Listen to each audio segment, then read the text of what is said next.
Mon mari m'a dit d'arrêter de l'aider, alors j'ai tout laissé tomber. Nous nous disputions parce qu'il avait encore oublié l'anniversaire de sa mère, quand Marc a fini par exploser. Arrête de me traiter comme un bébé, Jennifer. Tu gères tout comme si j'étais un enfant incompétent. J'ai 38 ans. Je venais de lui sauver la mise en apportant en urgence le cadeau de sa mère chez elle, en prétendant qu'il l'avait organisé. Marc, tu ne connais même pas ton numéro de sécurité sociale, parce que tu me couves trop. Tu fais tout, tu permets mon impuissance. Arrête de faire les choses à ma place. Je suis un homme adulte. Je peux gérer ma propre vie. Je regardais cet homme qui ne savait même pas faire fonctionner notre cafetière. Tu veux que j'arrête de faire les choses pour toi? Oui. Arrête de me materner. Arrête de gérer ma vie. Arrête d'agir comme si j'avais besoin de toi pour tout.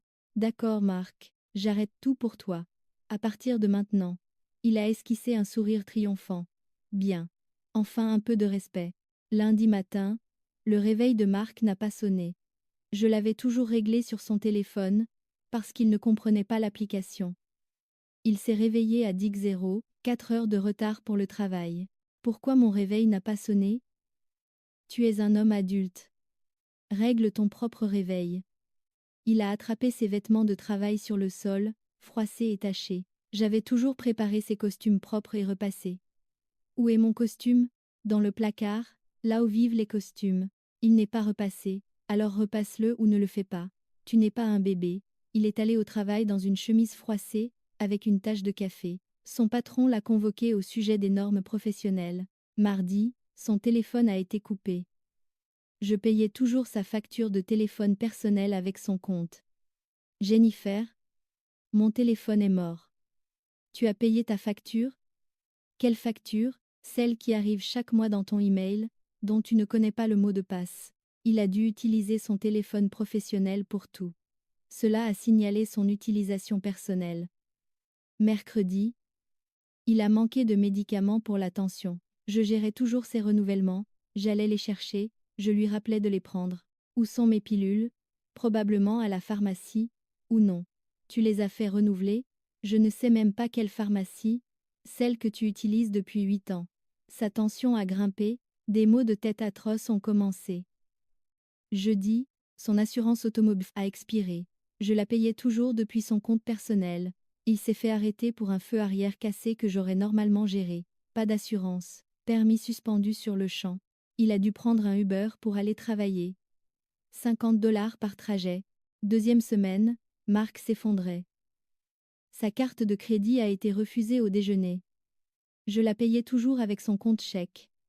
Ma carte ne fonctionne pas. Tu as payé ta facture? Je ne sais même pas comment y accéder. Tu es un homme adulte. Débrouille-toi. Il a manqué son rendez-vous chez le dentiste. J'avais arrêté de le lui rappeler. Manquer le détartrage signifie qu'il a perdu sa place de patient régulier. 6 mois d'attente pour un nouveau rendez-vous. La dent a commencé à faire mal immédiatement. Sa mère m'a appelée, furieuse. Marc a oublié l'anniversaire de sa sœur et l'anniversaire du décès de son père. Pourquoi ne lui as-tu pas rappelé? Demandez à Marc. Je ne gère plus son calendrier. Elle l'a appelé. Dévastée. 15 ans depuis la mort de papa, et tu as oublié. Il ne connaissait même pas la date. Son patron a posé des questions sur le rapport de Houston. Quel rapport de Houston? Celui que Jennifer. Celui que ta femme te rappelle d'habitude. Premier avertissement dans son dossier. Ses chemises de travail sont devenues roses. Il les avait lavées avec une serviette rouge. Il a porté des chemises roses toute la semaine. Ses collègues ont commencé à l'appeler Rose dans son dos. Il a essayé de préparer le dîner. Il a eu une intoxication alimentaire, avec du poulet pas assez cuit. J'ai mangé mon repas parfaitement cuit pendant qu'il vomissait toute la nuit. Comment sais-tu quand le poulet est cuit? A-t-il haleté. Tu as 38 ans. Google-le. La goutte d'eau a été l'expiration de son passeport. Nous avions réservé des vacances aux Caraïbes il y a des mois. C'était son idée pour sauver notre mariage. Je renouvelais toujours ses documents. Jennifer, où est mon passeport? Là où tu l'as mis. Est-il valide? Comment pourrais-je savoir? C'est ton passeport. Nous avons découvert qu'il était expiré. Le renouvellement en urgence coûtait 400 $. Il ne les avait pas parce que ses cartes de crédit étaient au plafond à cause des frais de retard. Il a manqué les vacances, et je suis partie seule. Pendant mon absence, tout s'est effondré. Le courant de son bureau à domicile a été coupé. Il n'avait jamais payé son compte de service public professionnel séparé. Il a perdu 3 jours de travail. Dernier avertissement. Son abcès dentaire s'est infecté. Il ne savait pas comment trouver un dentiste d'urgence. Il a fini aux urgences. Sa mère l'a rayé de son testament, après qu'il ait manqué la commémoration de son père. Son patron l'a licencié pour problème de performance. Jennifer, s'il te plaît, il sanglotait quand je suis revenue bronzée et détendue. J'ai besoin que tu... Pour te materner, pour m'aider. Je ne peux pas faire ça. Mais tu es un homme adulte. Tu l'as dit toi-même, tu n'as pas besoin que je te traite comme un bébé. Je perds tout. Alors peut-être aurais-tu dû y penser, avant d'exiger que j'arrête de faire tout ce qui maintenait ta vie ensemble. Il se tenait là, au chômage, sans assurance, désavoué par sa mère, avec une dent infectée, portant une chemise rose rétrécie. S'il te plaît, je t'en supplie, gère ça toi-même. Tu n'es pas un bébé, n'est-ce pas? Je suis allée à la cuisine pour prendre un café pendant qu'il me suivait. Tu dois réparer ça, a-t-il crié. J'ai souri. Ou quoi? Sa main a jailli et a saisi mon bras assez fort pour laisser des marques, ses doigts s'enfonçant dans ma peau alors qu'il me tirait vers lui. J'ai regardé là où il me saisissait, puis je suis remontée vers son visage, rouge et tordu de désespoir, et je lui ai dit calmement qu'il devait me lâcher tout de suite. Sa prise s'est desserrée, mais il ne s'est pas éloigné.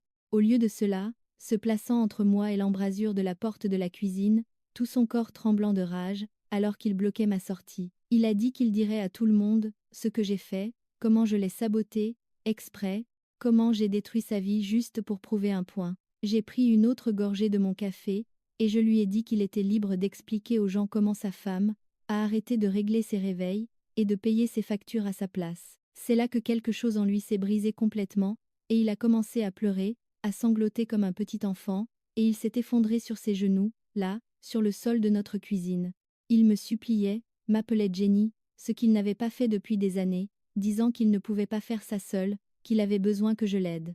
J'ai soigneusement contourné, en faisant attention de ne pas renverser mon café, et je lui ai dit qu'il ferait mieux d'apprendre comment demander les allocations chômage, puisqu'il allait avoir besoin de l'argent. Cette nuit-là, j'ai verrouillé la porte de notre chambre, pour la première fois en 12 ans de mariage.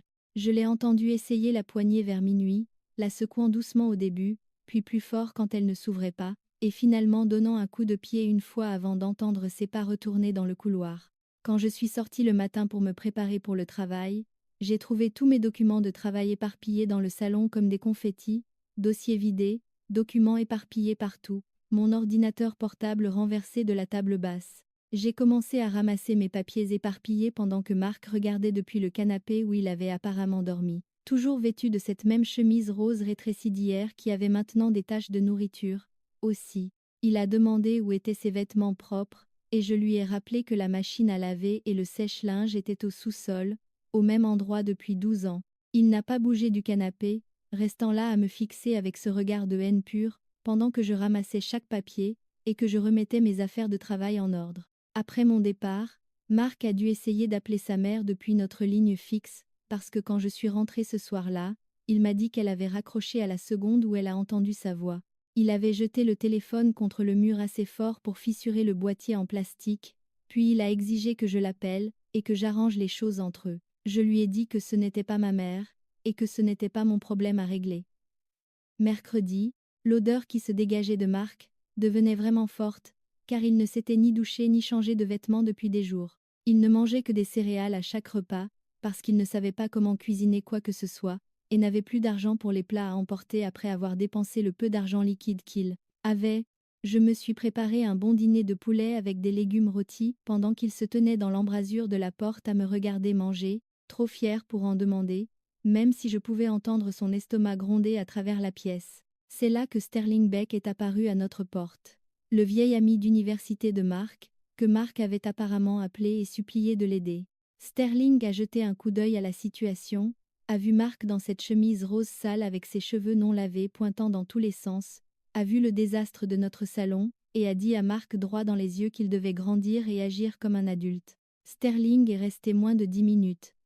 Et après son départ, Marc a crié après moi en disant que j'avais monté tout le monde contre lui, que j'avais empoisonné ses amis et sa famille contre lui.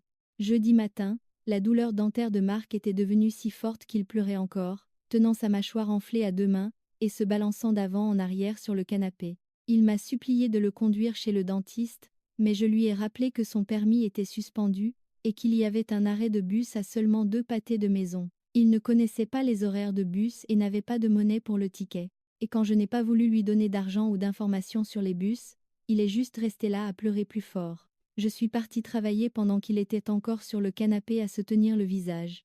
Quand je suis rentrée cet après-midi-là, j'ai trouvé qu'il avait complètement retourné le bureau à domicile, à la recherche de son passeport et de documents importants dont il avait soudainement besoin. Des papiers partout. Chaque tiroir avait été tiré et vidé.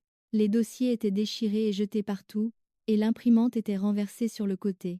Il était assis juste au milieu de tout ce chaos sur le sol, vaincu et épuisé, toujours vêtu de cette même chemise rose tachée de lundi, qui sentait maintenant si mauvais, que je pouvais la sentir depuis l'embrasure de la porte. Je lui ai dit de nettoyer son désordre, mais il est juste resté assis. Alors, j'ai enjambé tous les papiers, et je suis allée préparer le dîner pour moi seule. Vendredi matin, Marc s'est enfin traîné sous la douche, la première en près d'une semaine, et je pouvais l'entendre lutter avec le bouton d'eau chaude qui coinçait toujours. Il est sorti portant une autre chemise rétrécie de sa tentative de lessive, les manches s'arrêtant à mi-chemin de ses avant-bras, et un pantalon si serré qu'il ne pouvait pas le boutonner jusqu'en haut. « Comment on fait fonctionner la machine à laver ?» m'a-t-il demandé pendant que je me préparais pour le travail. Je suis allée dans la buanderie, j'ai sorti le manuel du tiroir, où il était depuis 12 ans, et je le lui ai tendu. Il l'a jeté à mon visage, ratant d'un pied, et est sorti de la maison, en claquant la porte si fort, qu'un tableau est tombé du mur. Cet après-midi-là, vers 15h00, je lisais dans le salon quand Marc a commencé à hurler depuis la salle de bain, tenant sa mâchoire et pleurant, qu'il ne pouvait plus supporter la douleur. Il a attrapé le téléphone et a composé le 911, leur disant qu'il avait besoin d'une ambulance pour sa dent infectée. Et j'ai regardé par la fenêtre les ambulanciers arriver 20 minutes plus tard. Ils l'ont chargé sur une civière, même s'il pouvait marcher normalement. Et pendant que l'ambulance s'éloignait, je suis retournée à mon livre, sachant que la facture serait d'au moins 1200 $, plus ce que les urgences factureraient. Pendant que Marc était à l'hôpital, j'ai fait un sac avec mes vêtements, mes articles de toilette et mon ordinateur portable, puis j'ai conduit 40 minutes jusqu'à la maison de ma sœur Ruth, de l'autre côté de la ville. Ruth a ouvert la porte avant même que je frappe, m'a tiré dans une étreinte, et a dit qu'elle attendait depuis des années, que je le quitte enfin. Son mari m'a apporté un verre de vin, et ils m'ont installé dans leur chambre d'amis. Et pour la première fois depuis des semaines, mes épaules se sont enfin détendues. Marc est rentré des urgences vers 22h ce soir-là, avec une ordonnance pour des antibiotiques et des analgésiques, qui lui ont coûté 200 $, qu'il n'avait pas, et a trouvé ma note sur le comptoir de la cuisine disant que je restais avec Ruth pour un moment. Il a appelé la ligne fixe de Ruth, encore et encore. J'en ai compté 23 fois avant qu'elle ne finisse par la débrancher du mur. Puis il a commencé à m'envoyer des SMS depuis son téléphone professionnel, envoyant message après message sur la façon dont je le tuais, sur la façon dont j'étais maléfique, sur la façon dont je devais rentrer à la maison immédiatement. J'ai bloqué ce numéro aussi, et je suis allée au lit dans la confortable chambre d'amis de Ruth, dormant mieux que je ne l'avais fait depuis des mois. Samedi matin à 7h30, Marc s'est présenté chez Ruth, frappant à la porte et hurlant mon nom assez fort pour que tout le quartier puisse l'entendre. Le mari de Ruth est allé à la porte et a dit à Marc de partir ou il appellerait la police, et Marc a commencé à crier que je détruisais sa vie, que j'étais un monstre, que tout le monde devait savoir ce que je lui avais fait. Les voisins sont sortis sur leur porche pour regarder. L'un d'eux avait son téléphone pour enregistrer, et Marc a continué à hurler jusqu'à ce que le mari de Ruth sorte son téléphone et commence à composer. Marc est finalement parti, mais pas avant d'avoir donné un coup de pied dans leur boîte aux lettres, et d'avoir crié que ce n'était pas fini. J'ai passé le reste du week-end chez Ruth, à manger de vrais repas, à des heures régulières, à prendre de longues douches sans que personne ne frappe à la porte, et à lire réellement un livre entier. Ruth m'a aidé à chercher des avocats spécialisés en divorce en ligne, et nous avons trouvé Duncan McNeil, qui avait des critiques incroyables, et se spécialisait dans des cas comme le mien. J'ai appelé son cabinet, et j'ai pris rendez-vous pour lundi matin à 9h00, me sentant plus pleine d'espoir que je ne l'avais été depuis des années. Pendant ce temps, Marc était seul dans notre maison sans nourriture sauf des céréales, sans vêtements propres, parce qu'il n'a jamais compris la machine à laver, et sans idée de comment réparer tout cela. Il a posté sur Facebook que je l'avais abandonné, que j'étais une femme horrible, qui avait quitté son mari malade, quand il avait le plus besoin d'elle. Et plusieurs de nos amis communs ont commencé à m'envoyer des messages pour demander ce qui se passait vraiment. Je n'ai répondu à aucun d'entre eux, j'ai juste pris des captures d'écran de son message pour mes dossiers. Lundi matin, j'ai rencontré Duncan McNeil dans son bureau du centre-ville, et il a écouté toute mon histoire, tout en prenant des notes sur un bloc-notes jaune. Il a expliqué que puisque j'avais été la principale source de revenus pour tout notre mariage, et que Mark n'avait plus d'emploi maintenant, le divorce devrait être assez simple. Duncan a dit que le comportement récent de Mark, surtout le fait de se présenter chez Ruth et de faire une scène, aiderait en fait mon dossier, si Mark essayait de contester quoi que ce soit. Après mon rendez-vous avec l'avocat, je suis allée à la maison, pendant que Mark était sorti, probablement à la bibliothèque pour essayer d'utiliser leurs ordinateurs, puisqu'il n'avait plus de courant dans son bureau à domicile. L'endroit était pire que ce que j'avais jamais vu. La vaisselle s'empilait si haut dans l'évier, qu'elle était tombée sur le sol. Des sacs poubelles déchirés, avec des ordures qui se répandaient. Cette odeur horrible encore plus forte maintenant. J'ai pris des photos de tout avec mon téléphone, en m'assurant d'avoir le bureau retourné, la cuisine détruite, la buanderie, ou le manuel, que je lui avais donné, était toujours sur le sol là où il l'avait jeté. J'ai pris plus de mes vêtements, mes documents importants du classeur, et la boîte à bijoux de ma grand-mère, que Mark avait toujours dit être laide. Ce même lundi, Mark avait suffisamment compris les horaires de bus pour se rendre au bureau de chômage du centre-ville. Mais quand il est arrivé là-bas, ils lui ont dit qu'il avait besoin de sa carte de sécurité sociale et de ses fiches de paie récentes pour déposer une demande. Il ne savait pas où était sa carte de sécurité sociale, n'avait aucune idée de comment accéder à ses fiches de paie en ligne, et ils lui ont dit qu'il ne pouvait pas déposer sans eux. La femme au guichet a dit qu'il pouvait revenir quand il aurait les bons papiers, et Mark a dû prendre 2 bus pour rentrer chez lui sans rien à montrer. Mardi matin, je me suis rendue au bureau de Miranda Kramer sur la 5e rue pour mon premier rendez-vous de thérapie. Elle avait des cheveux gris tirés en chignon et des yeux marrons chaleureux qui m'ont fait me sentir en sécurité immédiatement. Je me suis assise sur son canapé en cuir, et je lui ai tout raconté sur Mark, et comment j'avais tout fait pour lui pendant 12 ans. Elle m'a demandé quand cela avait commencé, et je me suis souvenue de notre 2e rendez-vous, où il avait oublié son portefeuille, et j'avais payé pour le dîner. Puis, il avait oublié de me rembourser, et j'avais juste laissé couler parce que je l'aimais bien. Miranda prenait des notes sur son bloc-notes jaune, pendant que je parlais de régler ses réveils, et de payer ses factures et d'appeler sa mère pour son anniversaire. Elle a expliqué comment j'étais devenue une enabler, complice, en résolvant tous ses problèmes, avant qu'il ne ressente une quelconque conséquence. Je l'avais entraîné à être impuissant en le sauvant toujours de ses propres erreurs. Pour la première fois depuis que j'avais quitté Mark dans la cuisine, je ne me sentais pas coupable de le laisser échouer. Pendant ce temps, Mark s'est réveillé mardi avec le visage si gonflé qu'il pouvait à peine ouvrir son œil gauche. Les antibiotiques des urgences ne fonctionnaient pas parce qu'il oubliait quand les prendre. Le flacon disait 2 fois par jour avec de la nourriture, mais il ne se rappelait pas s'il avait pris la dose du matin ou non. Il a avalé 2 pilules à sec juste pour être sûr, mais ensuite son estomac a fait mal parce qu'il n'avait rien mangé. Sa mâchoire battait si fort qu'il ne pouvait pas penser clairement, et tout le côté gauche de son visage semblait chaud et tendu. Mercredi matin, Mark a fouillé dans le désastre de son bureau à domicile, cherchant sa carte de sécurité sociale. Des papiers couvraient chaque surface et se répandaient sur le sol, en piles désordonnées. Il a trouvé d'anciennes déclarations d'impôts, des cartes d'assurance expirées et des relevés bancaires, d'il y a 3 ans, mais pas de carte de sécurité sociale.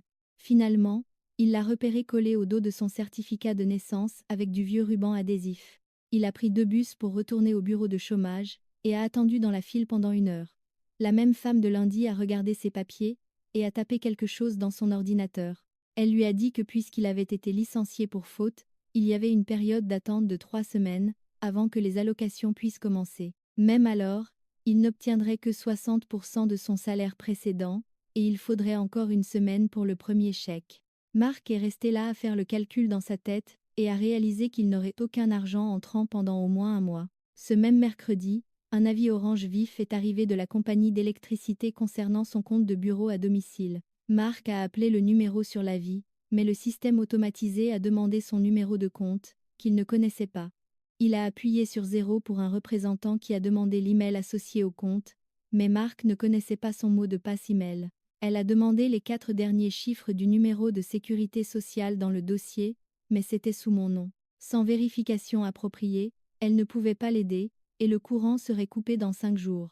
Jeudi matin, Mark était assis dans la cuisine à fixer son téléphone pendant 20 minutes, avant d'appeler Sterling. Ses mains tremblaient alors qu'il composait, et sa voix s'est brisée quand Sterling a répondu.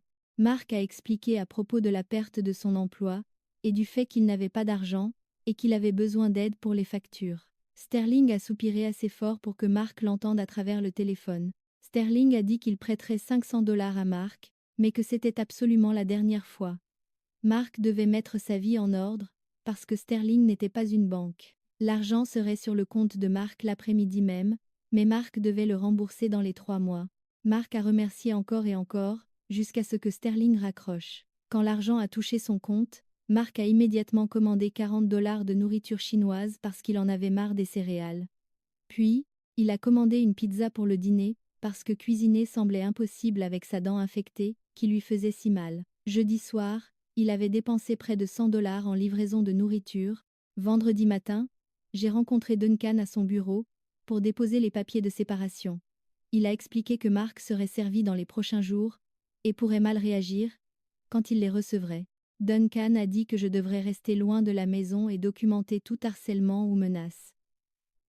Ruth avait déjà insisté pour que je continue à rester avec elle aussi longtemps que j'en aurais besoin. Nous avons déposé la paperasse au tribunal, et Duncan a dit que le processus prendrait plusieurs mois, mais que le plus dur était de commencer. Vendredi après-midi vers 3h, Mark a entendu frapper à la porte.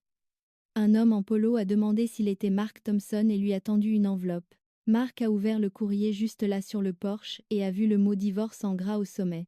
Son visage est devenu rouge, et il a commencé à hurler après l'huissier, qui est juste retourné à sa voiture. Mark a claqué la porte si fort qu'un tableau est tombé du mur. Il m'a appelé depuis la ligne fixe, criant à la trahison et à l'abandon, et comment j'avais ruiné sa vie.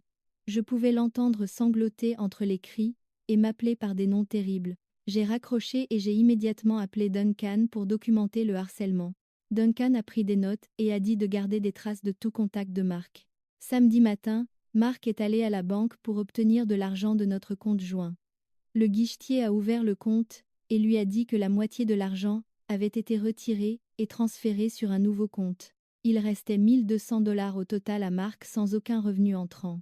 Il a hurlé au guichetier que c'était du vol et qu'elle devait l'annuler tout de suite. Elle a expliqué que les deux parties sur un compte joint avaient un accès égal au fonds. Mark a exigé de parler à un directeur qui lui a dit la même chose. Il a passé 1 heure à se disputer avec eux, avant que la sécurité ne lui demande de partir. Pendant le week-end, la sœur de Mark a appelé leur mère, et l'a convaincue de rencontrer au moins Mark. Sa mère l'a appelé samedi soir et a accepté de se rencontrer pour un café dimanche, mais a précisé qu'elle ne l'avait pas pardonné. Le café était à 3 miles, et Mark n'avait pas d'argent pour un Uber après avoir dépensé le prêt de Sterling dans la nourriture. Il a marché pendant près d'1 heure dans ses vêtements sales qui ne lui allaient plus bien. Sa mère était déjà là, quand il est arrivé, assise à une table d'angle, avec les bras croisés. Elle avait l'air plus vieille et fatiguée, et ne voulait pas établir de contact visuel au début. Mark s'est assis et a essayé de s'excuser, mais elle lui a demandé quel jour son père était mort. L'esprit de Mark est devenu vide parce qu'il ne l'avait jamais réellement mémorisé, comptant juste sur moi pour le lui rappeler chaque année. Le visage de sa mère s'est effondré, quand elle a réalisé qu'il ne connaissait vraiment pas la date. Elle s'est levée et lui a dit qu'il était exactement aussi égoïste qu'elle l'avait toujours craint. Elle est partie après moins de 10 minutes pendant que Mark était assis là, seul. La pluie a commencé sur son chemin de retour, trempant sa chemise fine et faisant encore plus mal à sa dent infectée. Lundi matin de la 4e semaine, Mark a décidé de s'attaquer enfin à la montagne de vêtements sales, entassés dans la chambre. Il a tout traîné au sous-sol, et a tout jeté ensemble dans la machine à laver. Il a tourné le cadran sur chaud parce que l'eau chaude nettoie mieux, non? Il a versé beaucoup trop de détergent et a appuyé sur Start. 1 heure plus tard, il a sorti un gâchis de vêtements de travail rétrécis et des sous-vêtements gris qui étaient blancs auparavant. Sa dernière chemise correcte était maintenant assez serrée pour un adolescent. Il est resté là à fixer les vêtements ruinés, et quelque chose en lui a juste craqué. Il a crié et a frappé le mur en béton à côté du sèche-linge aussi fort qu'il a pu. Le craquement était assez fort pour que je l'entende d'en haut. Ses mains ont immédiatement gonflé, et 2 de ses doigts se sont pliés selon des angles bizarres. Il ne pouvait même plus faire un point. Il a appelé le 911 en pleurant de douleur, et ils ont envoyé une autre ambulance, qu'il ne pouvait pas payer. L'ambulancier a regardé sa main, et a dit qu'elle était définitivement cassée à plusieurs endroits. Aux urgences, ils ont fait des radiographies et confirmé 3 os cassés dans sa main, plus un poignet fracturé. Le médecin l'a mis dans un plâtre, qui montait à mi-chemin de son bras. Quand l'employé de facturation est passé avec les papiers, elle a demandé à propos de son assurance. Marc a commencé à sangloter là même dans la salle d'attente, lui disant qu'il n'avait pas de travail et pas d'assurance. Elle lui a tendu des formulaires pour une aide financière, et lui a dit que les factures totaliseraient au moins 5 000 $. Les autres patients regardaient alors qu'il pleurait plus fort. Pendant ce temps, je rencontrais Ruth, pour des visites d'appartements au centre-ville. Les 2 premiers étaient des taudis, mais le 3e était parfait. Une pièce au 4e étage, avec de grandes fenêtres, et une vue sur le parc. La cuisine avait de nouveaux appareils, et il y avait même un petit balcon. C'était à distance de marche de mon bureau, et le loyer était raisonnable. Ruth a adoré aussi, et a dit que je méritais quelque chose de bien après tout. J'ai rempli la demande là même et j'ai écrit un chèque pour la caution avec mon propre compte. Le propriétaire a vérifié mon crédit et m'a approuvé sur le champ. Je pouvais emménager la semaine prochaine. À la maison, Marc a trouvé une lettre de son ancienne entreprise au sujet de la continuation de l'assurance Cobra. Il a appelé le numéro et a appris qu'il pouvait garder sa couverture pour 600 $ par mois. Il a demandé s'il y avait des plans de paiement ou des remises, mais l'administrateur a dit non. Marc a raccroché et a jeté la lettre à la poubelle. Il avait 1 200 $ au total, et le loyer arrivait bientôt. Mercredi, son courant a été coupé dans le bureau à domicile. Il avait ignoré tous les avis de coupure, pensant que c'était des bluffs. Il a trouvé une rallonge dans le garage et l'a fait passer de la cuisine à son bureau. Quand il a branché son ordinateur et sa lampe de bureau, toute la maison est devenue noire. Il a fait sauter le disjoncteur principal. Il a tâtonné dans le noir au sous-sol, en essayant de le réinitialiser, mais ne pouvait pas comprendre quel interrupteur contrôlait quoi. Il a abandonné et est resté assis dans le bureau sombre, réalisant qu'il ne pouvait même pas chercher des emplois en ligne maintenant. Jeudi, il a marché jusqu'à la pharmacie pour renouveler son médicament contre la tension artérielle. Le pharmacien était gentil et l'a aidé à comprendre quelle pilule il fallait. Sans assurance, le coût était de 200 $ pour un mois de traitement. Marc a compté son argent restant et a réalisé qu'il pouvait soit acheter le médicament, soit manger pour les 2 prochaines semaines. Il est ressorti sans les pilules, espérant que sa tension artérielle resterait sous contrôle. Vendredi matin, il a pris 2 bus pour aller à la bibliothèque pour utiliser leurs ordinateurs. Il s'est assis devant un terminal et a fixé l'écran vide. Il ne savait pas comment écrire un CV ou quoi mettre dessus. Un bibliothécaire l'a remarqué en difficulté et lui a montré un modèle de base. Elle l'a aidé à lister son historique de travail et son éducation. Taper avec une main dans un plâtre prenait une éternité, et il faisait des erreurs constantes. Il a réussi à postuler à 3 emplois de vente au détail au salaire minimum, mais n'a pas pu comprendre comment joindre le fichier de CV. Les candidatures sont passées sans lui. Il savait qu'il ne recevrait probablement pas de réponse. Samedi, j'ai signé le bail de mon nouvel appartement et j'ai commencé à emballer mes affaires. J'ai chargé des cartons dans ma voiture, pendant que Marc regardait depuis la fenêtre du salon. Il n'est pas sorti ou n'a pas essayé de me parler. J'ai pris mes vêtements, mes livres, mes objets personnels et mes affaires de travail. J'ai laissé toutes les choses de la cuisine, les meubles, les serviettes, tout ce dont il aurait besoin pour survivre. J'ai fait 3 allers-retours. Au dernier voyage, je l'ai vu encore debout à la fenêtre. Dimanche après-midi, Sterling est passé voir Marc. Il est entré dans la maison et s'est immédiatement couvert le nez. L'endroit sentait les ordures et les odeurs corporelles. La vaisselle sale couvrait chaque surface de la cuisine. Des sacs poubelles étaient posés non ouverts près de la porte. Marc portait les mêmes vêtements tachés d'il y a une semaine.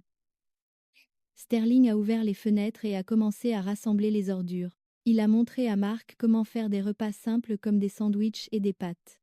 Il a écrit des instructions pour utiliser le micro-ondes et faire la vaisselle. Marc a réellement prêté attention cette fois, prenant des notes avec sa bonne main.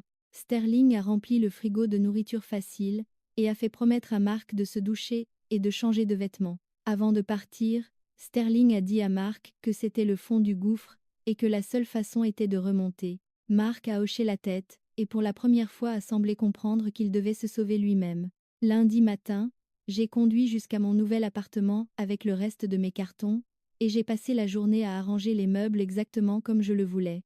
Le canapé contre la fenêtre où il recevrait le soleil du matin, mes livres organisés par couleur, au lieu d'alphabétiquement, comme Mark l'avait toujours insisté, et j'ai accroché des impressions d'art qu'il avait qualifiées de kitsch.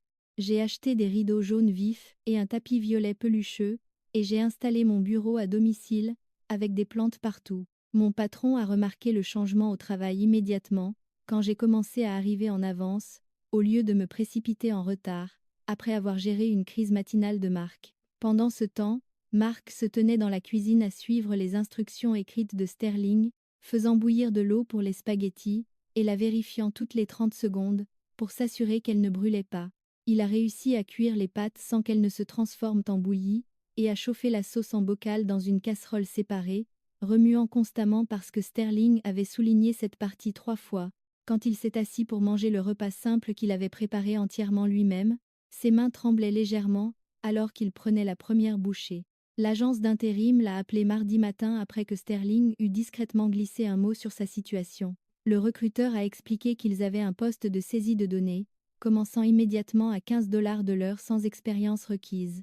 Mark a noté l'adresse avec sa bonne main et a accepté sans poser de questions sur les avantages ou les opportunités d'avancement.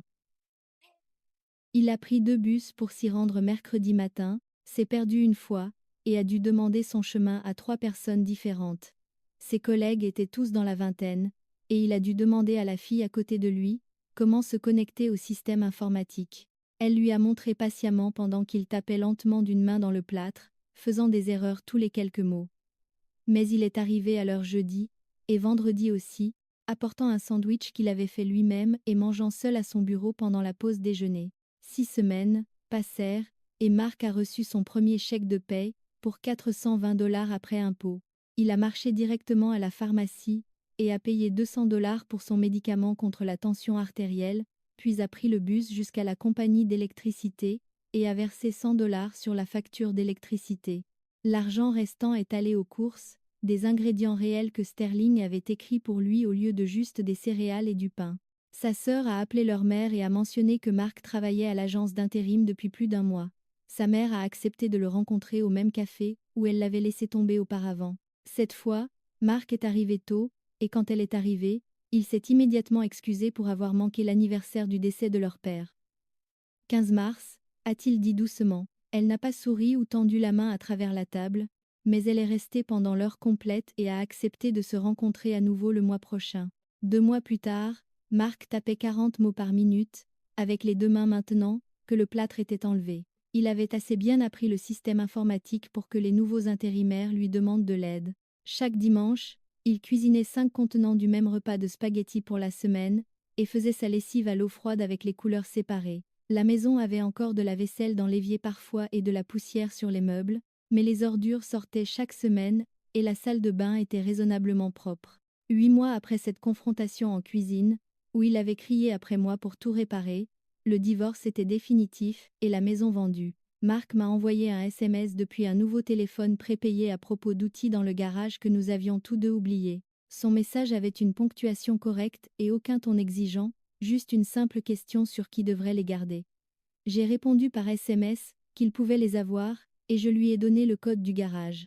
Il a répondu juste avec un merci et c'était tout. Il avait emménagé dans un studio près de la ligne de bus, travaillant toujours à l'agence d'intérim où il l'avait promu à la formation des nouvelles recrues. Sa mère venait dîner une fois par mois, et il pensait à l'appeler pour son anniversaire. J'avais été promu analyste senior au travail, et je sortais avec quelqu'un qui savait comment régler son propre réveil. Nous nous sommes croisés à l'épicerie 6 mois plus tard, et nous avons hoché la tête poliment, avant de suivre des chemins séparés. Il achetait de vrais légumes, et j'ai remarqué que ses vêtements lui allaient correctement, et étaient propres. Aucun de nous n'a dit quoi que ce soit au-delà de salut. Mais je l'ai vu vérifier sa liste de courses sur son téléphone, celui qu'il a appris à utiliser lui-même. Ma sœur m'a demandé une fois si je me sentais coupable de ce qui s'était passé, et j'ai pensé à Marc vivant sa petite vie fonctionnelle. Il ne prospérait pas, mais il ne se noyait pas non plus, juste gérant tranquillement les bases qu'il aurait dû apprendre il y a 20 ans.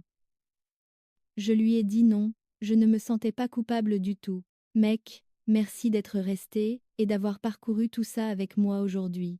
C'était en fait vraiment cool, de juste partager ses pensées ensemble. Jusqu'à la prochaine fois, prenez soin de vous. Si vous êtes arrivé à la fin, laissez un commentaire. J'adore lire tous vos commentaires.